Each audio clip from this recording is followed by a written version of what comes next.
Bem-vindos a mais um Experts do Café. Eu, Gabriel Acamini, meu parceiro de podcast Ensei Neto, nossos patrocinadores Melita e Águas Platina. E hoje a gente tem a honra de trazer o Fernando da Lila Máquinas. Tudo bem, Fernando? Tudo bom. Prazer estar aqui com vocês, aqui prestigiando aí o trabalho de vocês e ter essa oportunidade de compartilhar com vocês alguma coisinha aí de que a gente talvez aí aprendeu ao longo de umas 3 décadas aí, né? Poxa, que bacana, né, Ensei? Pois é, bem-vindo, Fernando. É ótimo estar aqui conosco. Não, um amigo aí de longa data. E com histórias muito legais, tá? Não, e vai ser muito bacana, né? Porque quem tem dúvida, né, sobre torrefação, né, de café, estou aqui com 2 experts, né? Tanto a Issei quanto o Fernando, né? Então, ô Fernando, e conta pra gente, né, a história da Lila Máquinas, né, com torradores, como que iniciou a empresa? É uma história bem curiosa, né? Antes que alguém imagine, né? Eu não sou da família, né? Se fosse, eu estaria muito conservado, que a empresa já tem mais de 100 anos de idade, mas eram, na verdade, imigrantes italianos, né? Que vieram para o Brasil. O italiano gosta muito de café, né? E justamente, então, eles abriram uma torrefação de café no Brasil. E tocavam o seu negócio. Veio a guerra e o maquinário era todo produzido na Alemanha. E as máquinas, só que não era possível mais ter negociação com a Alemanha, né? Por causa da guerra, e as máquinas dão problema, né? Máquina tem manutenção. E aí, como fazer para ter uma peça para reposição, né? E o senhor Vitor Lila, né, que é o fundador, e o nome da Lila vem do sobrenome da família, ele parece que era um cara muito inventivo e gostava de mecânica, tudo, e ele começou ele mesmo a fabricar as peças para repor nos equipamentos dele.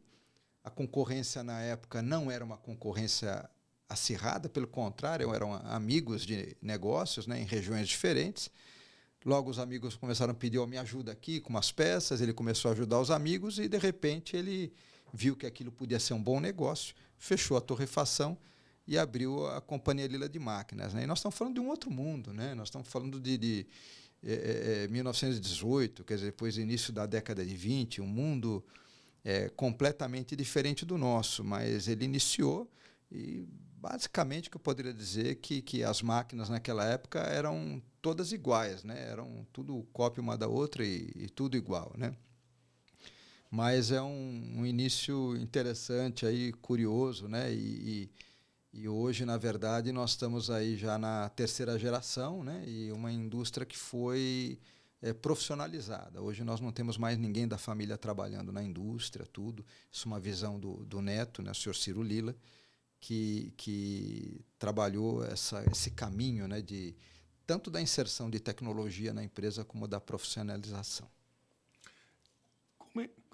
Tem uma curiosidade que o Gabriel estava perguntando, acho que vale a pena você destrinchar um pouquinho, porque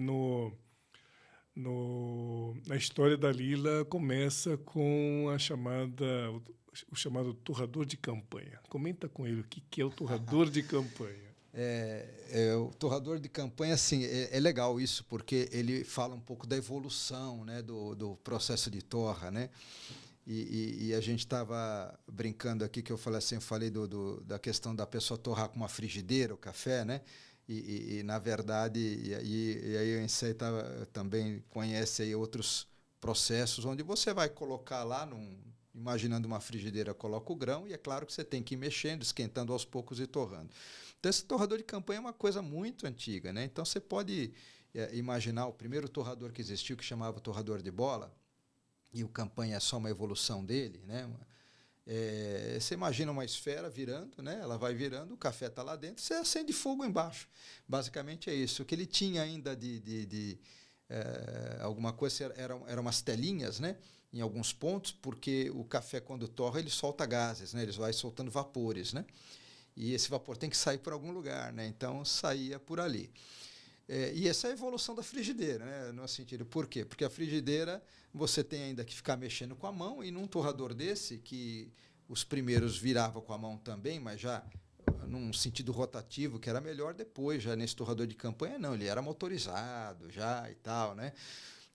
Mas na hora que terminava a torra, você tinha que vir embaixo e abrir manualmente uma portinha, né? E descarregava tudo no chão, no piso. Obviamente, eles tomavam algum cuidado com higiene, com certeza, mas espalhava o café no piso, que era para poder esfriar. Porque se você não esfria o café no final da torra, ele pega fogo, né? O processo de torra ele é tido como um processo exotérmico. Quer dizer, chega um ponto que as reações químicas geram calor por si só. Então, você não precisa nem mais fornecer calor a partir de um certo ponto. Ele fornece o próprio calor. Se você não der o jeito de esfriar rápido, ele vai pegar fogo, né? Então, bem curioso isso aí. Mas quando a Lila fabricou, né, temos até algum catálogo antigo desses que mostra esse torrador. Mas já o torrador de tambor de cilindro já era o equipamento mais vendido mesmo nessa época, né? Mas é bem curiosa essa história da evolução da torra, né? E você até aproveitando então o gancho, né? Comenta para quem não sabe, né? Tá, o Fernando também falou um pouquinho antes aí do torrefador de campanha, né? Os primórdios aí da torrefação, né? Lá no IEM que você estava falando. Como que era esse processo? É assim, o que seria o primeiro torrador, digamos assim, conhecido, né, na história, efetivamente é como se fosse um prato, né, de barro. Que você vê, inclusive, assim, em algumas cerimônias mais tradicionais da Etiópia também, o pessoal faz a torra nisso daí até como uma forma assim folclórica, né? E no Nordeste aqui do Brasil, região, assim, o sertão, né, que o pessoal fala que é aquela parte do interior mais seca, onde você tem os estados de Pernambuco, Paraíba, parte do Ceará e tal, ainda é muito comum o pessoal torrar dessa forma. Então, eles chamam de caco de barro. Então, é um pedaço de barro, não como se fosse um prato, vai lá para o fogo a lenha e manda bala. É feito dessa forma. Então, isso é muito legal, sim, porque você vê que a tradição cultural ela se manteve e, ao mesmo tempo, que convive com coisas assim modernas do lado, né? Então, acho que isso tem um aspecto que eu considero assim, muito interessante de preservação da cultura. É curioso isso, né? Porque dá um ar assim meio romântico, saudoso, de um charme, vamos dizer, né? Alguma coisa assim. E até viria assim a pergunta, né? Mas por que ficam mudando-se uma coisa ali, parece que estava boa, né? Na verdade, com o tempo vai se procurando qualidade e tal. Então, quando a gente trabalhava esse negócio, a ideia frigideira mexer, depois torrador de bola, depois sistemas e tal, aí com o tempo passou o quê? Começou a se perceber que essa torra com o contato com um material quente, uma chapa quente, ela funciona, mas tem suas limitações, né?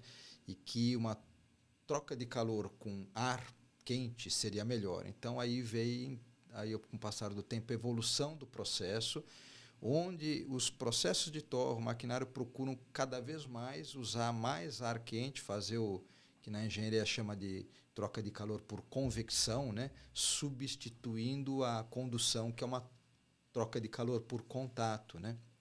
E o porquê dessa evolução vem por aí, para melhorar a qualidade do processo de torra, chegar numa bebida mais agradável, eliminar alguns amargores indesejáveis ali e tal, e isso que, né, daí vem essa evolução ao longo aí de mais de um século, né? Impressionante, né? Pois é. Aliás, aproveitando, deixa eu fazer uma pergunta. Essa é uma curiosidade minha, tá, em relação à Lila. Por acaso, vocês chegaram a testar ou pensar em fazer um torrador cilindro de pé? Sim. É? A história, pensando em termos de tecnologia na Lila, o que tem? A Lila realmente começou com o tambor tradicional, que no início ele é um tambor com fogo embaixo. O torrador que vocês vão ver da década de 50, que foi igual por décadas, né? Ele era lenha, ele é lenha, é o que está lá. Então, o tambor virando embaixo, o fogo lá. Então, basicamente, você já tem nessa tecnologia um pouquinho de ar, você tem uma chapa perfurada num ponto do tambor e tem um ventilador puxando. O início, o ar passa só em volta do tambor, pensando numa história de como evoluiu a torra. No início, só passa o ar em volta. Tudo é só a chapa quente aquecendo o café. Depois evolui, passa um pouco de ar lá dentro, mas a chapa está quente ainda. e vai evoluindo. Na década de 70, a Lila entrou com o primeiro torrador com plena convecção. Então não tem mais fogo embaixo do tambor, só ar quente passa através de todo o cilindro. E aí essa evolução vem até hoje, sempre aumentando o volume de ar, mais ar para que a convecção seja mais eficaz, mais eficiente. Nós temos equipamento, inclusive patenteado, que trabalha em base de teste, mas em ritmo de produção, num tipo de sistema vertical. Não é exatamente um tambor, a câmara ela é fixa, e você cria uma movimentação mista também, mecânica e com ar, então uma movimentação pneumática. Mas tudo o que a gente trabalha, né, é a questão seguinte: tem que ter um objetivo. Não é fazer diferente só por ter diferente, isso aí. Inclusive, esse torrador saiu já, inclusive, em Gazeta nossa também. Mas ele tem que ter efetivamente um desempenho melhor. Qual foi o problema de a gente não ter lançado isso de maneira forte no mercado ainda? É que o pessoal continua a desenvolver o sistema no torrador de cilindro e ele está num ritmo de evolução de desempenho muito forte. Sim. E o outro tem algumas vantagens, mas ele não conseguiu chegar lá. O provável que acontece, isso faz parte do nosso plano, é que quando a gente chegar naquele ponto, porque nada evolui eternamente. Pode reparar que a mecânica foi evoluir até um ponto, aí entrou a parte eletrônica com uma explosão de evolução, mas aquilo tudo que mudava, todos os nomes, mudava tudo do computador, hoje o ritmo já é menor já do que já foi no passado. Então, tudo tem uma curva onde você vai chegando num ponto máximo, né, de evolução. E eu acredito que isso aconteça uma hora com esse tema do tambor e que dê oportunidade do outro ganhar. Então, nós temos para alguns cafés, no outro torrador, que são cafés talvez mais desuniformes, deixa eu tentar falar de uma maneira mais elegante aqui, né? E ele consegue trabalhar uma torra com uma uniformidade melhor ainda. Mas o sistema de cilindro, como a gente vem aumentando, ele praticamente é um sistema que trabalha com volume de ar que a gente chama no nosso mercado de leito semifluidizado. Isso trouxe ganhos de qualidade, mas não só de qualidade. O consumo de combustível está muito baixo, tem caído num ritmo vertiginoso. E existe um elemento nessa parte para as grandes empresas que produzem, eles têm que ter um processo mais barato, né? Então, duas coisas. Consumo de combustível é um elemento fundamental, e isso hoje não é só economia, isso também é ecologia. É reduzir a pegada de carbono, porque se eu torro a mesma quantidade com muito menos gás hoje, eu estou pondo uma pegada de carbono menor, né? Então, esse é um ponto. Agora, o outro que entra a parte econômica também é o seguinte: eu pego uma saca de 60 quilos e eu torro. Quando termina, ela não tem mais 60 quilos. Houve um processo químico lá dentro. E você vai estar com uma saca, e aí que entra a coisa. Ela pode estar com 48 quilos, pode estar com 50, com 52. E você tem que cruzar o que você quer na análise sensorial, na bebida. Você tem esse compromisso, mais o pensamento de eu consigo manter o que eu quero na bebida e melhorar esta perda, melhorar o que a gente chama do rendimento em peso. E os ganhos têm sido muito grandes também.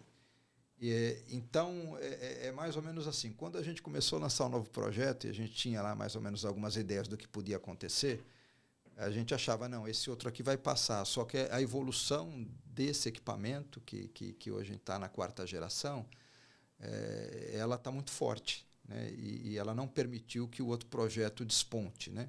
E é mais ou menos assim, né? Do tipo assim, você tem que pensar em termos de negócio agora, né? Você não vai matar um produto, você não pode canibalizar um produto com o outro, e principalmente se ele não está conseguindo, né? Então, eu acho que vai ter um momento certo de a gente pegar e colocar esse produto, mas ele já foi testado em ritmo de produção industrial mesmo, junto com um parceiro nosso, tudo, que já pôs para produzir café mesmo, então a gente já sabe os resultados que ele dá.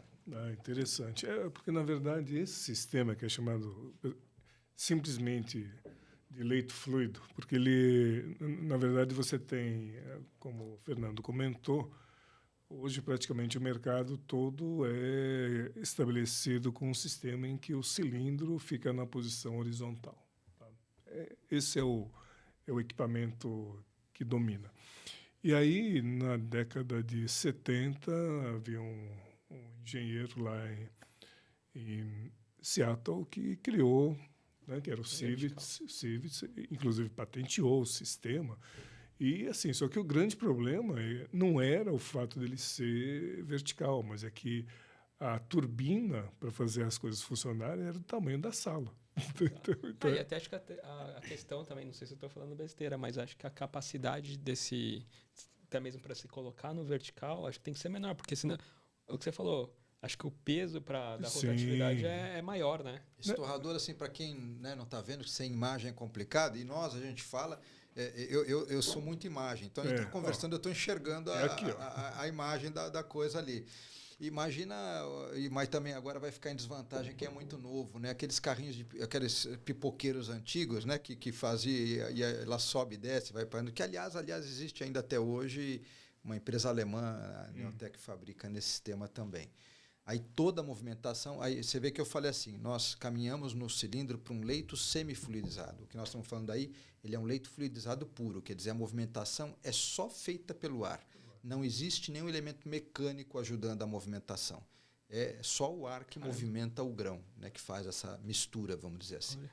Nossa, e Fernando, para quem está escutando aqui, comenta um pouco, né? Assim, eu vi no site, tudo. Nossa, projetos enormes, né? Um pouco da linha de produtos, assim, do menor produto até os mais complexos, assim, que vocês já fizeram. Bom, na verdade, assim, a gente fala, às vezes, quando fala na torrefação, fala muito do torrador, porque no processo, né, é o coração. Sim.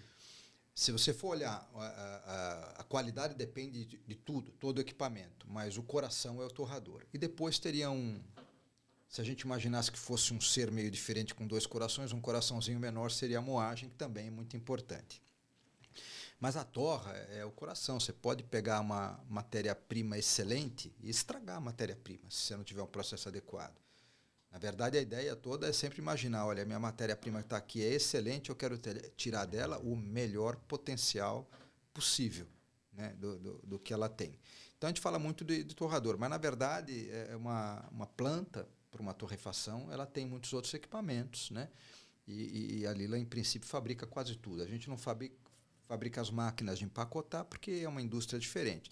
Mas você tem que armazenar, você tem toda a silagem para armazenamento. Primeiro começa na recepção do café. Hoje em dia, a gente tem que fazer uma limpeza do café cru quando chega, né? Então, esse café vem com pó e outros tipos de impureza junto deles, areia, paus e tal. Você vai limpar isso, então passa por um processo de limpeza e depois o armazenamento. Feito o armazenamento, depende quanto que a pessoa vai querer de armazenamento, você pode ter silos de médio porte até silos muito grandes, né? Estamos aí num projeto aí que cada silo são 10 silos de 300 toneladas cada um, mais 10 silos de 90 e tudo e tal. E depois você faz o quê? Às vezes o cara quer fazer um tipo de mistura, né? Uma mistura prévia no café cru, um tipo de um blend. Às vezes é o mesmo tipo de café, mas ele tem um com mais umidade, menos, e ele vai ter, na hora que faz aquele blend, esse é o produto que eu quero. Tem que transportar tudo isso. Então, transporte mecânico, elevadores de caneca, roscas transportadoras, transporte pneumático, né? Vários tipos de transporte. Torrador, que é o que mais a gente está falando aqui. Depois desse processo, você tem, às vezes, um blend de café torrado. Então, você torrou o café e você quer ter um controle na bebida. Eu vou fazer um blend de um arábica com um conilon, com robusta, ou, às vezes, misturar arábicas diferentes. Você vai fazer uma mistura. Então, você tem equipamentos que vão misturar, garantindo precisão na composição de cada produto e garantindo uma mistura perfeita. Moagem, processo muito importante. Acho que você poderia fazer um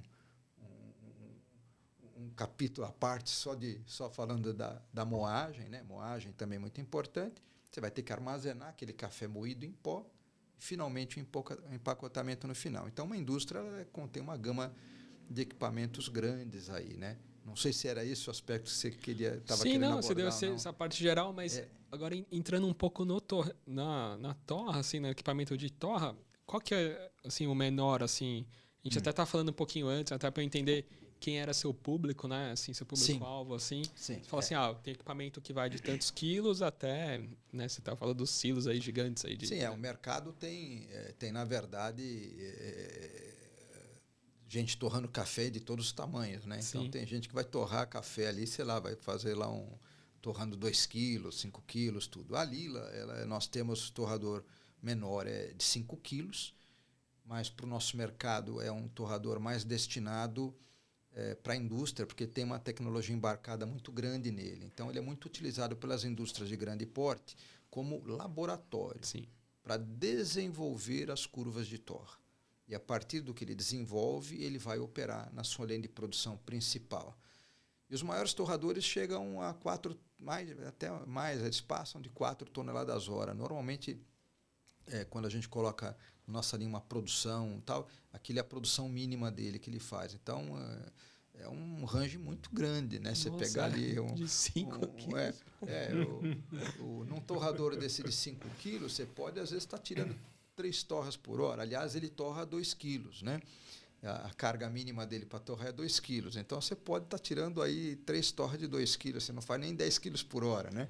Ou você pode estar tirando, às vezes, mais de 4 toneladas por hora no equipamento. Então, esse é o sonho de consumo, né? Porque você falou assim, na verdade, esse equipamento é um equipamento super elaborado. Mesmo que ele torra 5 quilos, mas ele tem todas as características, né, de precisão de um equipamento top. Então, diferente de um outro torrador, né, que não vai ter todas essas características, né?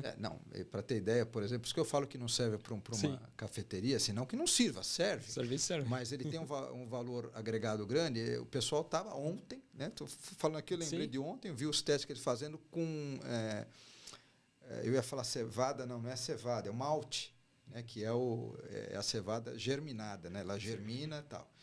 E aí é um negócio doido. Porque, só para pensar, a gente fala, curva de torre, o pessoal ouve do que nós estamos falando, acho que o exemplo da cevada é bem interessante.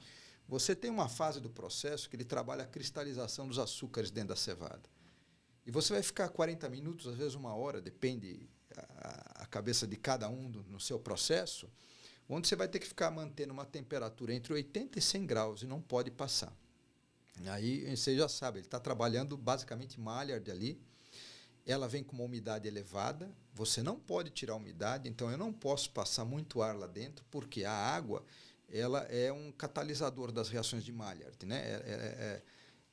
Ela não é necessariamente envolvida diretamente na reação, mas ela catalisa, ela ajuda a acontecer em maior intensidade. Mas para a gente ver que é lenta a reação, você tem que ficar ali pelo menos uns 40 minutos naquela temperatura. Aí, feito isso, você entra na torre e a torre vai levar 15 minutos ali. E na torre você vai sair dessa temperatura e vai chegar ali até no máximo 140 graus, 130, 140 graus, né? E o incrível da gente entender essa questão da química, como é sofisticada no café e qualquer produto, é que, dá uma chutada, faz só 20 minutos aqui nesse outro aqui. Você puser na boca aquela semente depois de torrada, você percebe que muda. Você percebe uma doçura diferente na semente se você não fizer o processo como devia ter feito. E aí, então, o que tem é isso. Ele é um equipamento que serve para mas ele tem uma flexibilidade muito grande de processo. Então, eu posso entrar nessa máquina e falar, vou tirar uma torra de café completa, ela vai sair do início até o final e vou tirar essa torra aqui, quero tirar ela em 4 minutos. Ele vai tirar. E posso, numa outra hora, fazer um processo que durou mais de 1 hora. Né? Então, porque o que é interessante é que, se você imaginar o torrador, ele em si, digamos assim, é uma panela. É ferro, né, metal, tal, e pronto, motorzinho. Só que o que diferencia entre um modelo e outro é justamente a tecnologia embarcada. Então, é o que acontece hoje com os preços de carro, por exemplo. Você tem um carro de entrada e o topo de linha. O carro é o mesmo. Só que o cara vai colocando tanta tecnologia embarcada, que é eletrônica, ele faz ligação aqui, farol desse jeito que ele é, se você olhar hoje, é um negócio impressionante. Em média, 50% mais caro entre o de entrada e o topo. É essa a média, quando não for um pouco mais. Então, isso significa que a tecnologia é que encarece. Então, muitas vezes, para a cafeteria, o pessoal não vai ter, digamos assim, disponibilidade. Fala assim, não, vou investir nisso, porque às vezes é a mesma grana que ele teria para fazer uma ampliação, por exemplo, da cafeteria dele, ao invés de investir só no equipamento. Entende? Então, esse é o grande nó que a gente sempre coloca. Olha, qual é o equipamento que você vai escolher? Ele tem que ser adequado ao tamanho do teu bolso. E a tua necessidade, né? Legal, Sim. você usou o exemplo do carro. Eu gosto de, fora que a gente estava conversando sobre moto, eu gosto do off-road também, né? Então você pega lá uma picape com tração só nas duas rodas e você vai num monte de lugar, mas chega uma hora você não vai mais. Aí a tua vai lá e eu, né, fiz um passeio que foi isso aqui, aí você liga lá, pô, nossa, passei aqui. Aí chega uma hora não vai. Não vai nem com a tração nas quatro. Vai, mas eu tenho recurso aqui que eu vou travar os diferenciais. Aí você põe lá, passei. Então, aí que entra a questão. Agora, se o cara, e eu vou aplicar isso para a questão da máquina de café, se o cara tem um carro desse, mas ele só anda no asfalto, ele comprou tecnologia demais, sem necessidade. Né? O cara que anda no outro terreno, ou porque gosta, ou porque tem que andar, ele precisa daquilo.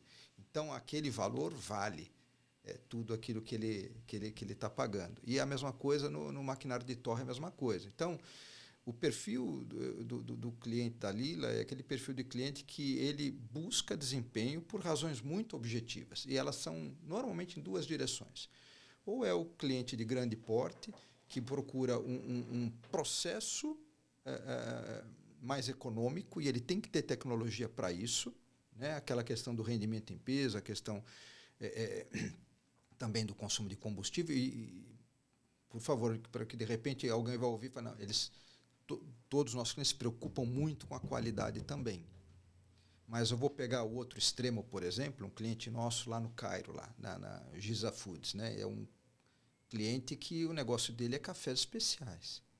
E ele é um aficionado em curva de torra. Se vocês sentarem juntos e ter uma conversa, vocês vão passar um dia inteiro conversando e vai faltar tempo para terminar o assunto. O cara é apaixonado como você nessa parte de torra e tudo mais, né? Então, ele é um cara que começou, nós temos uma história com ele de 2 décadas já, mas ele começou com um torrador de uma saca. E ele pagou caro? Pagou caro por esse torrador, porque ele queria tudo. E a gente vem em 2 décadas, tudo que a gente tem de novidade ele vai comprando.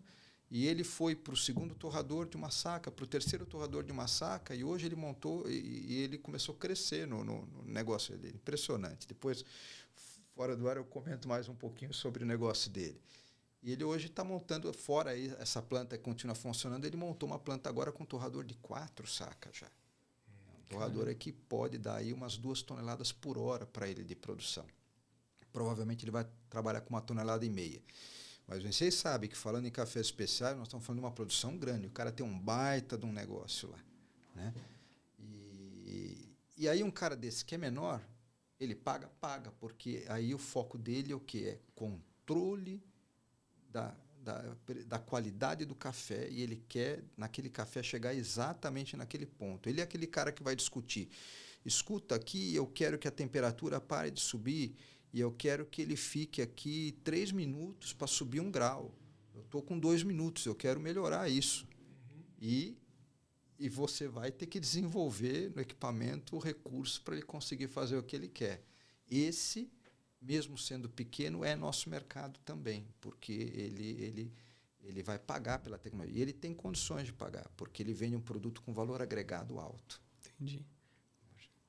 Esse, na verdade, acho que é o grande desafio de quem está na torra, dele saber se posicionar. Falei, em qual setor ou qual segmento do mercado que eu estou, porque todos os investimentos eles vão ser coerentes, têm de ser coerentes com essa atuação dele. Exatamente. Né? Agora, é interessante, você viu que o Fernando ele comentou aí do Oriente Médio.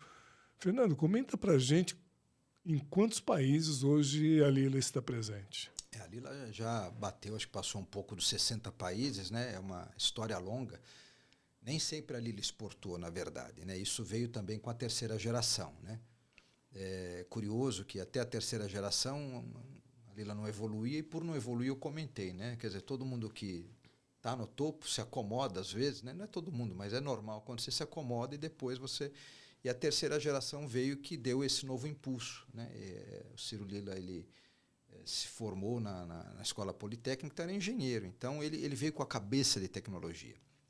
E ele entrou com essa questão toda aí de entrar com esse impulso, vamos dizer assim, né?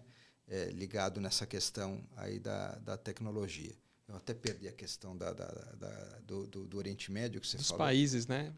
E aí, nesses países todos que a gente está, ele entrou também com... O Ciro, quando entrou, ele entrou com essa visão, vamos exportar. E o pai e os tios, para que exportar? Está tão bom. Olha o problema do comodismo, né? Uhum. Por que exportar? Está tão bom? Não, vamos exportar, vamos exportar, vamos exportar. E a Lila começou a exportar. Olha, a Lila não seria o que ela é hoje sem exportação. E eu digo, não uma questão meramente financeira de faturamento. A exigência dos clientes lá fora. Hoje, o Brasil exige muito de nós também, principalmente por causa do contato com os grandes grupos. Mas no início, nosso início de exportação, nós tivemos um agente que foi muito importante para nós nos Estados Unidos, e ele colocou a empresa no mercado americano. Naquele tempo, clientes que não eram tão grandes, mas eles sentiam, eles torravam café muito melhor do que torram hoje. Infelizmente, numa média, vamos dizer, caiu bastante a qualidade do café torrado nos Estados Unidos, né? Eu estou falando aqui, começando há 3 décadas atrás, 2 décadas atrás, era muito melhor, quando passamos por algumas crises que, infelizmente, levaram o pessoal a falar, vamos tentar torrar um café mais barato. Mas o pessoal tinha essa exigência muito grande. Só que eles começavam a crescer. E eles se sentiam muito dependentes de um profissional, que seria o tal do Master Roast. Quer dizer, o cara está lá, tal, e aí esse cara ficou doente. E agora? Eu não tenho nem como torrar, porque quem sabe torrar é ele. É como pegar aquela padaria em que se o padeiro não veio hoje, o pão saiu ruim porque foi outro que fez, né? Então, eles começaram a nos puxar no desenvolvimento de uma tecnologia que conseguisse usar a cabeça desse Master Roast para programar o que seria uma receita de torra, mas que depois que ele fez isso, aquilo ficasse como um bem da empresa, né? E que tivesse lá desenvolvido aquilo lá. E eles começaram a nos puxar nesse caminho todo, né? Eu estou falando aqui do início da década de 90, que foi quando nós começamos a trabalhar a parte da automatização dos torradores. Quem viveu nessa época vai lembrar que o mercado brasileiro era fechado, aí Fernando Collor veio lá e abriu tudo, né? Então, aí nós pudemos começar a importar todos esses computadores industriais, né, que são chamados nesse mundo de controladores lógicos programáveis, CLP, né, a sigla. E isso deu condições de a gente entrar nisso, automatizar e trabalhar o que eles queriam. Então, este mercado do exterior passou a exigir desenvolvimento da nossa parte. Então, a Lila não seria nada do que ela é hoje se não tivéssemos partido para exportar, porque quem faz uma empresa são seus clientes. Pelo menos a empresa que olha para os clientes e procura atender o que o cliente quer, né? E foi isto que trouxe um impulso para a empresa, né? Que bacana. É bem a história do sapo. Sim. Conhece a história do sapo, né? Não. Como diz o pessoal do interior, o sapo ele pula por precisão, não é porque ele gosta. Exatamente. Pensei, vamos aproveitar e tomar um café. Aliás, é um momento ótimo para a gente fazer o nosso café. Então, vamos beber o café agora. Ótimo. Muito bom. E agora chegou o nosso momento de saborear um café. O café de hoje é o Regiões Brasileiras, é um sul de Minas, é um café que é muito... que eu saiba, eles adquirem na região de Varginha, então é um café bem interessante em termos de perfil sensorial. É o clássico do Brasil. Vamos lá, por favor.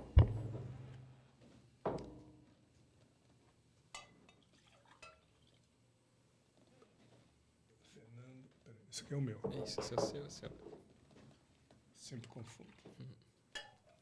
Opa. O cafezinho vai bem, né? Opa. Essa hora é fundamental. Vou experimentar. Uma das coisas que eu mais aprecio no café, e eu também gosto de vinho também, eu começo pelo aroma, né? Sim. Uhum. Fantástico. É um dos melhores aromas que tem, eu acho, é o aroma do café, entre tantas coisas que a gente tem boa na degustação, né? Mas é incrível. O café, ele faz uma experiência completa, né? É bem interessante. Aliás, falando em experiência completa, só voltando um pouquinho, acho que é muito interessante essa questão dos anos 90, quando você comenta, que praticamente aqui no Brasil nós tivemos um impulso na parte assim de automação Sim. dos equipamentos, né? Porque,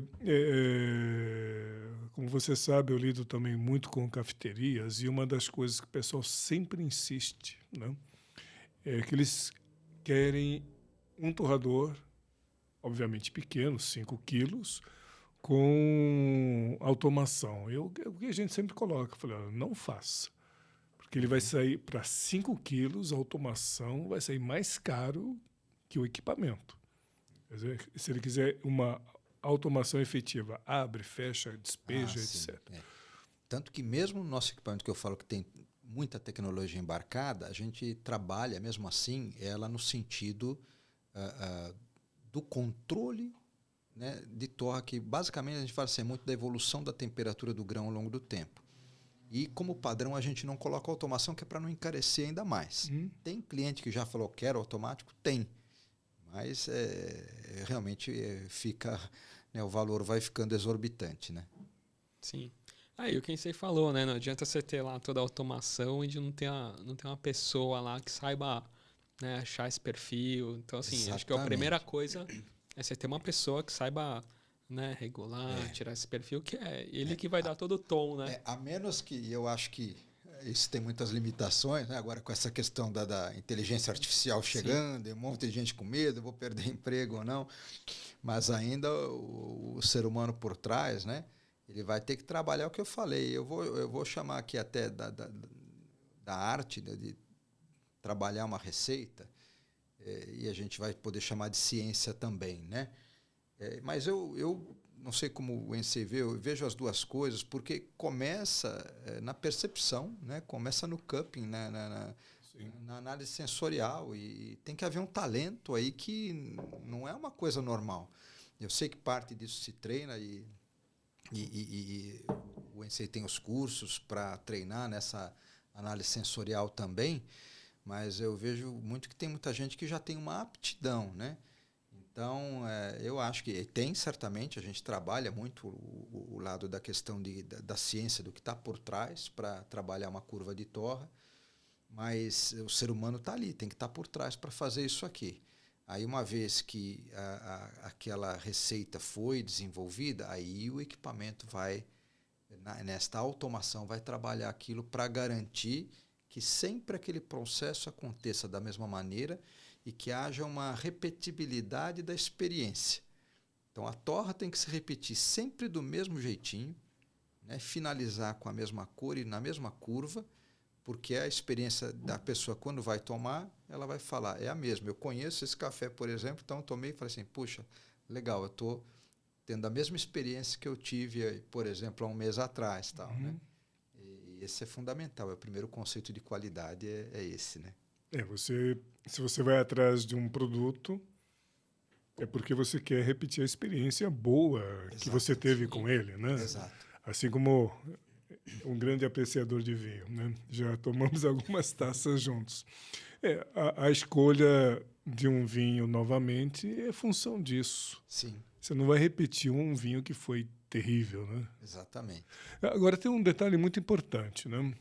Dentro do que você coloca, porque nos equipamentos menores, o que temos efetivamente não é automação, mas é simplesmente um registro de dados. Exato. Né?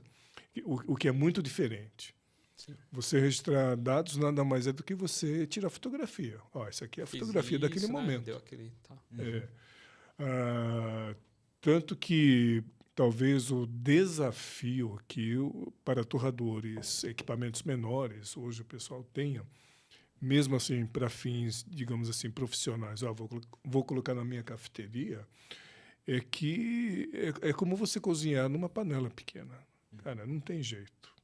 É você lá o tempo inteiro. Não tem como. Sabe? Se a gente fizer essa parametrização, eu estou cozinhando, uma coisa é você cozinhar para 20 pessoas numa panela gigante, né? Pá, feijoadão de sábado, né? Qualquer variação, você tem margem para fazer as correções, sem problema nenhum. E a chance de você repetir um panelão é muito mais fácil do que você ter uma panelinha para 2. Tá? Até porque é uma questão, digamos assim, estatística, né?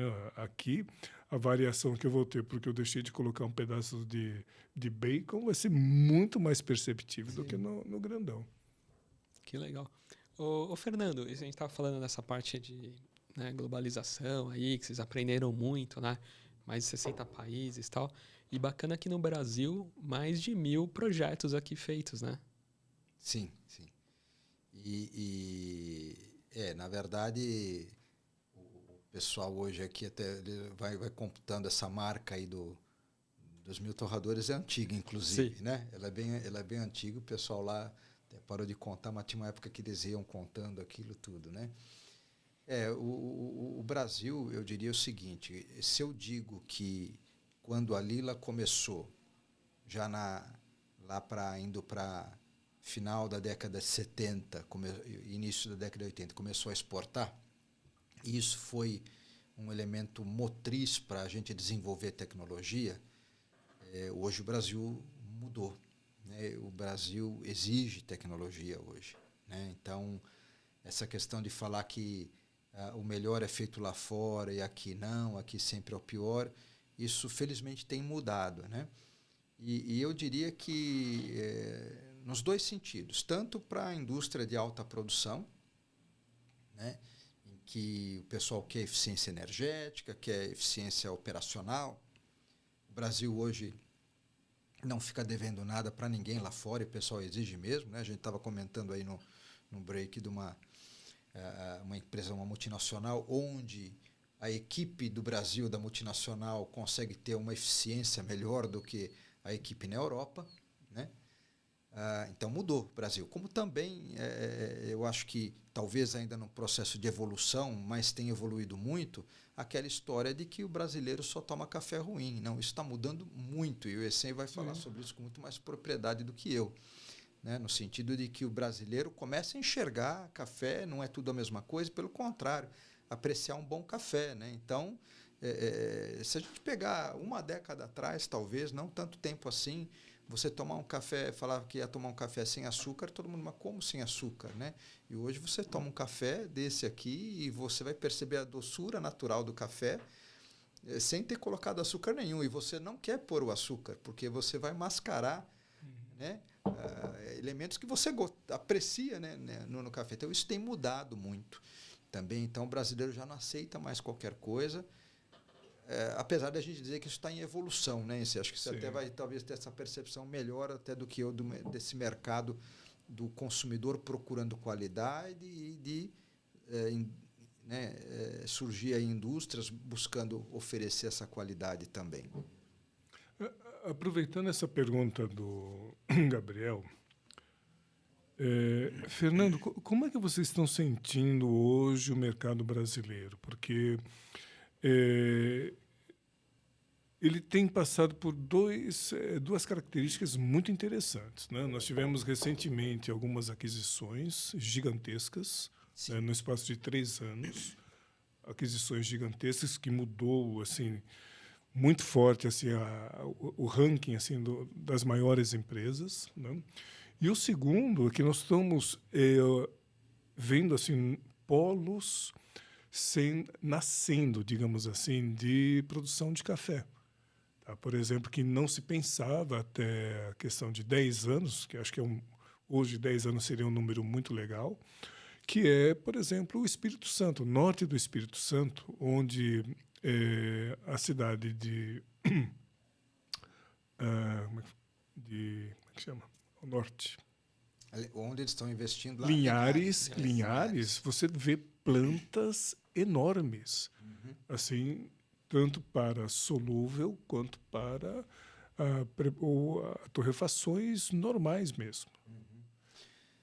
Realmente, o mercado brasileiro ele vem, nas últimas décadas, passando por um elemento de concentração em termos de produção. Então, a gente tinha, talvez, aí pegando lá para a década de 80, tinha uma grande indústria, que era a Companhia União, né, que fazia uma média de 160 mil sacas por mês de produção de café, que é uma produção grande, mas o segundo colocado era 40 mil, e daí ia todo mundo para baixo. Com o número de torrefações, eu falei que são 1.500 torrefações associadas à BIC, era um número de torrefações muito maior, porque era espaço. Então, começou a ter um efeito com a vinda das multinacionais de concentração, elas foram comprando indústrias menores e crescendo, então aí a gente vai enxergar esses gigantes aí, Melita, JDE, Três Corações, né? E alguns outros, e esse pessoal crescendo, né?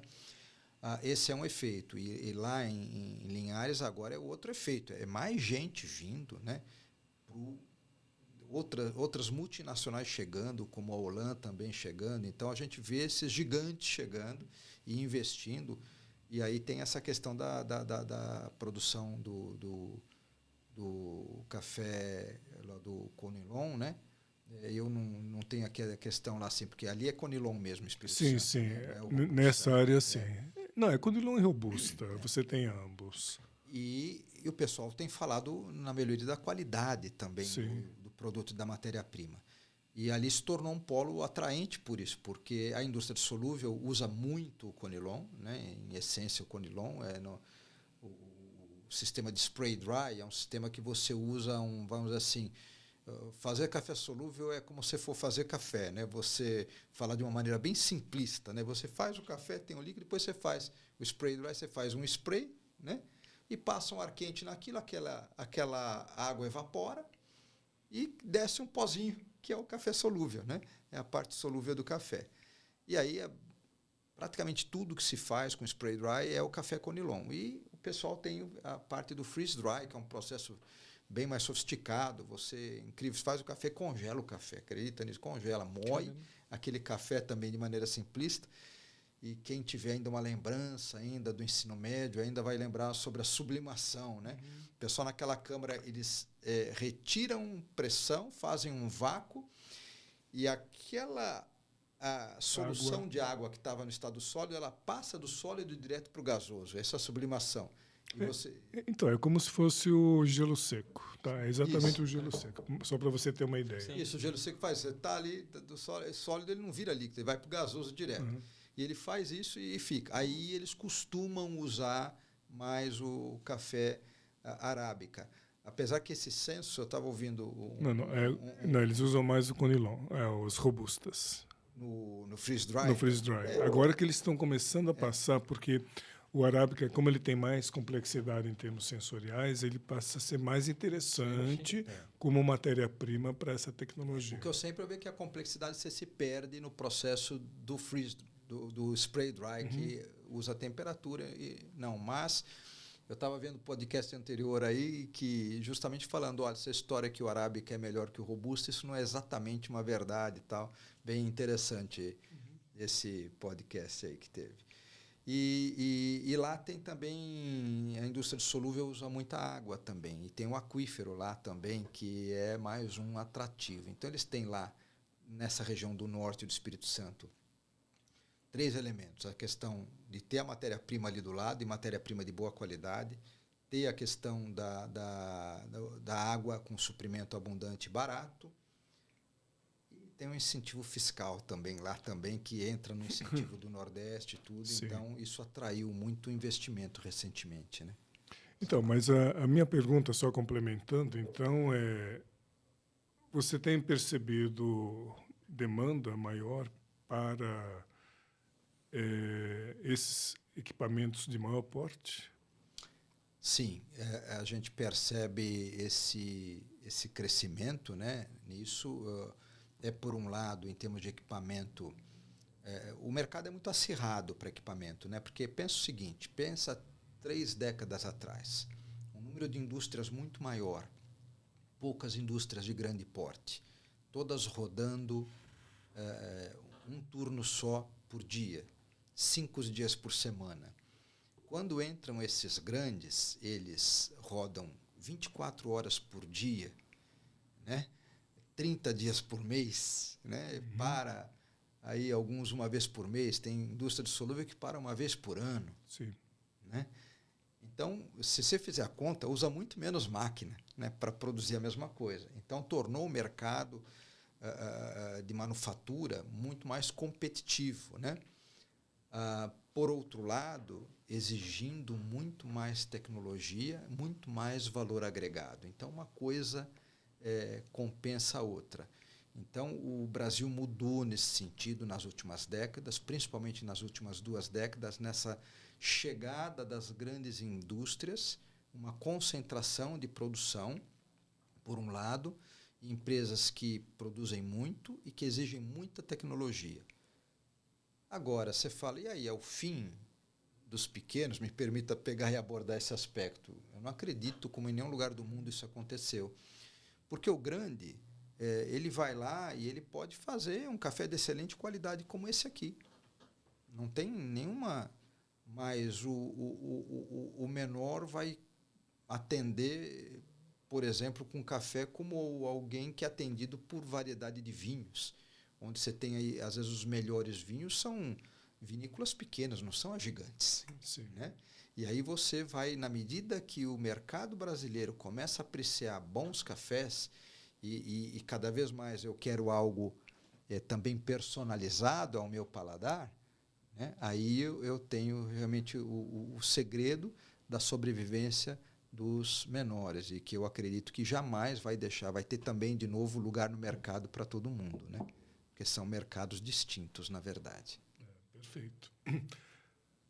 O Gabriel ele tem uma curiosidade com alguns produtos que passam pelos torradores de vocês. Sim, né, verdade. Eu estava pesquisando e falei, poxa, que interessante, né? Além do café, vocês produzem outro, né? Máquina assim para torrar castanha, malte, até você estava comentando, né? Cevada. Tal. Sim. Na verdade, assim, café equipamento para a indústria de café é o que mais vende, porque é impressionante, né? O café é uma bebida que é bebida praticamente no mundo inteiro, né? Tem uma aceitação impressionante. Então, é um mercado grande, né? E nesse sentido, o mercado exterior de exportação para nós é muito importante. Mas existe muita coisa legal também, que foram tecnologias que nós partimos do que nós tínhamos, dos equipamentos para torrar café, por exemplo, e começamos a desenvolver, a partir dele, equipamentos para outros produtos. Castanha de caju é um exemplo. Então, no passado, toda a castanha de caju era frita. Né? E aí partiu meio a medida inicial pela Kraft, né? Então nós desenvolvemos o torrador para torrar. E aí no Brasil, não que não houvesse fora do Brasil, mas no Brasil começou pela primeira vez, né, para eles a torrar, fazer torrada, e aí nós começamos a vender, e hoje qualquer castanha de boa qualidade vai estar torrada, e é torrada num equipamento Lila. E aí você tem castanhas em geral. E cada uma você vai ter uma situação diferente, né? Porque é um jeito de torrar diferente. Não dá para torrar igual uma da outra. Então, o tempo de torra muda, o processo muda. Problemas que podem ter de contaminação, como às vezes tem na castanha de caju. Então, você tem que lavar todo o equipamento com água quente, uma vez por semana, pelo menos. Por quê? Para evitar qualquer problema de contaminação bacteriológico, tal, né? Então você vai tendo, cada um tem as suas características, né? O pessoal estava rodando teste com um cliente que está querendo agora a máquina para torrar amêndoa, né? Então eles estavam rodando lá no nosso laboratório teste para amêndoa a semana passada, né? E eu acho que vai dar negócio. Então existe isso, né? Exige mais dedicação, porque são mercados bem menores, até nichos, eu diria, né, alguns deles, só que você tem que buscar o desenvolvimento da melhor técnica para aquilo. O caso que eu tinha mencionado era sobre torrar só cevada. É fácil, tem muita gente que torra no Brasil, que usa nossos equipamentos para torrar cevada. Mas você vai para o malte, aí é um negócio maluco, né? Porque o malte, você fazer a cristalização do malte, então você divide 2 processos. Então, um deles vai de 40 minutos a 1 hora, numa temperatura que você tem que manter entre 80 e 100 graus, não pode passar de 100 graus, porque você está trabalhando reações de malha nos açúcares que estão lá dentro. E você vai pegar depois desse tempo, você não pode tirar a umidade, porque a umidade tem que ficar ali para ajudar o processo. Então, você não pode passar muito ar lá dentro. Então, nessa hora, você tem que ter um bom misturador. O tambor é um bom misturador com o ar assim. O ar passa uma vazão mínima só para manter a temperatura no ponto desejado. E aí entra um processo de torra depois de mais uns 15 minutos, que aí sim, aí você entra com um volume de ar maior e você vai subir a temperatura até uns 130, 140 graus. Então, cada produto que você vai falar, você vai ter um processo completamente diferente. E é um mundo, para quem gosta dessa tecnologia e da questão química, de como trabalha, tá, que o Ensei que é químico, né, e gosta, é um mundo fascinante, né?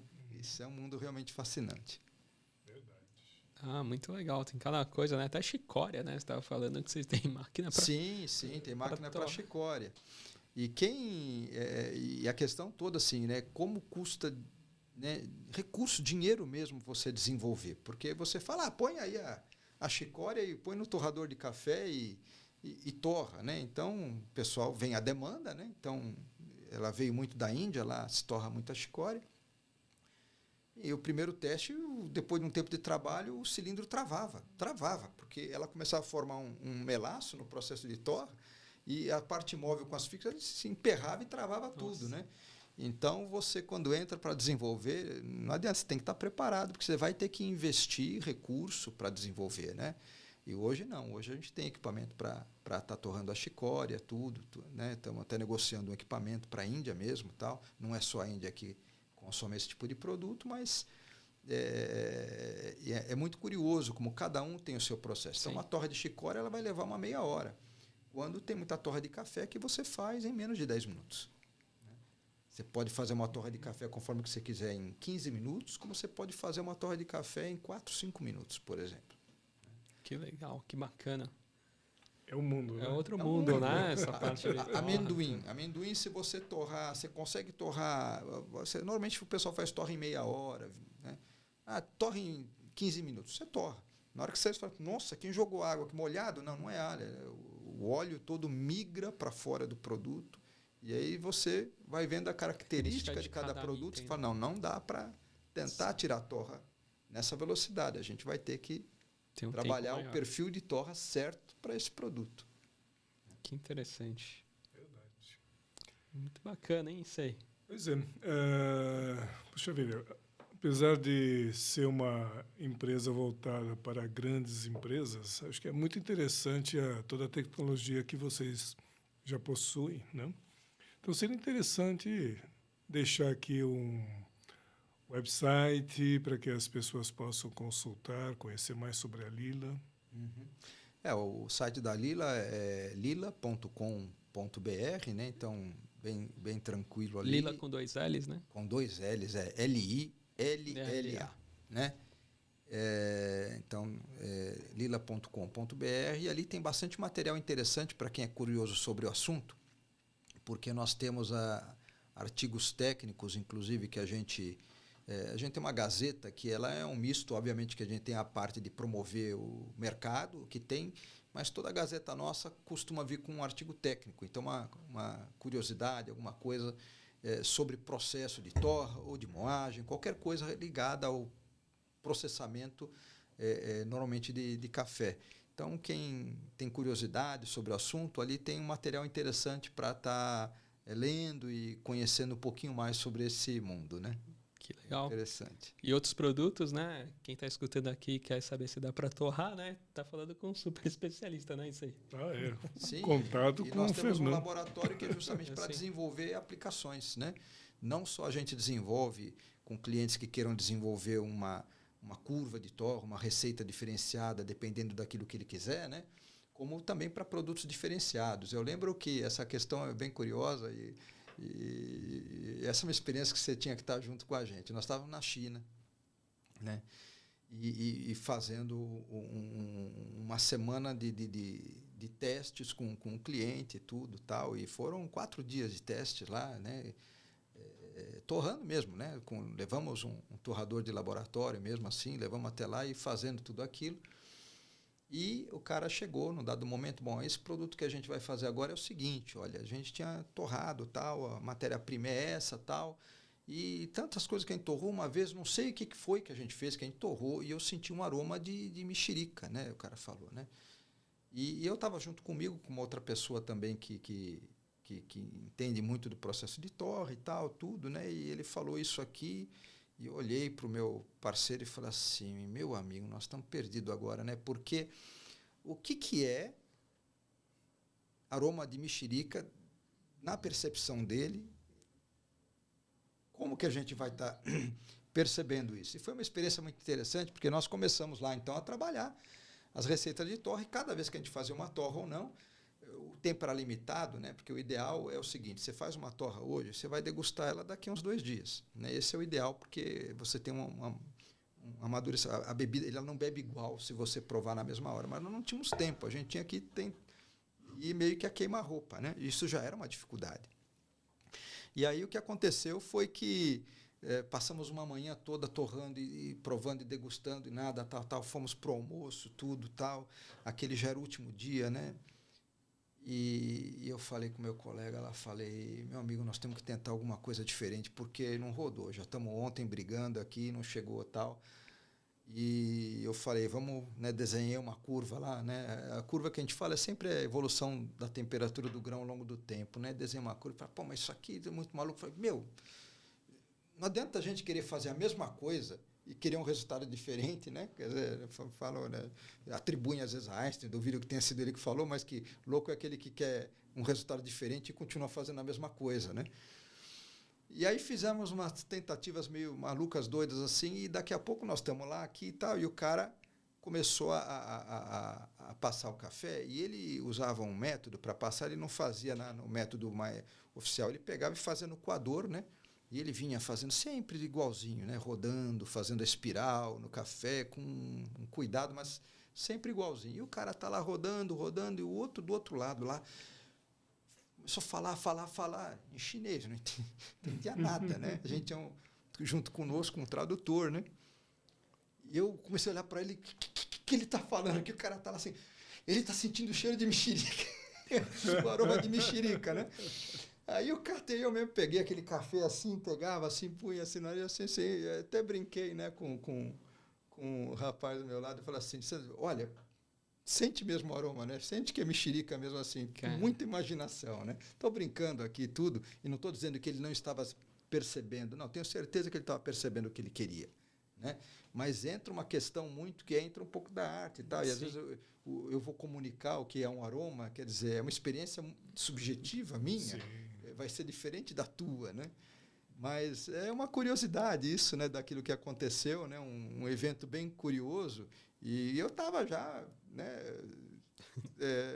meio desesperado para chegar e tentar conseguir o resultado, né, para que a coisa pudesse ir para frente e finalmente assim num golpe de sorte, diria, parte sim, né, mas sorte só tem quem tenta e quem trabalha, né? Quem não faz nada, a sorte não cai no colo, né? Sim, então, verdade. É um episódio interessante para representar essa questão de curva de torre e tudo mais. Muito legal, muito bom.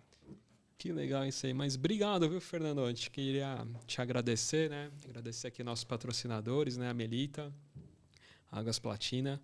Foi uma honra aí ter você. Não, prazer muito grande estar aqui com vocês aí, né? Um trabalho fantástico que vocês têm feito e é uma honra para mim estar aqui com vocês fazendo esse trabalho. Eu, mais uma vez, agradecendo a sua vinda, o seu tempo e principalmente essas histórias muito bacanas que você compartilhou aqui com a gente. Tá? Muito obrigado, então. Legal. Até um próximo episódio. Tchau, tchau. Tchau, tchau.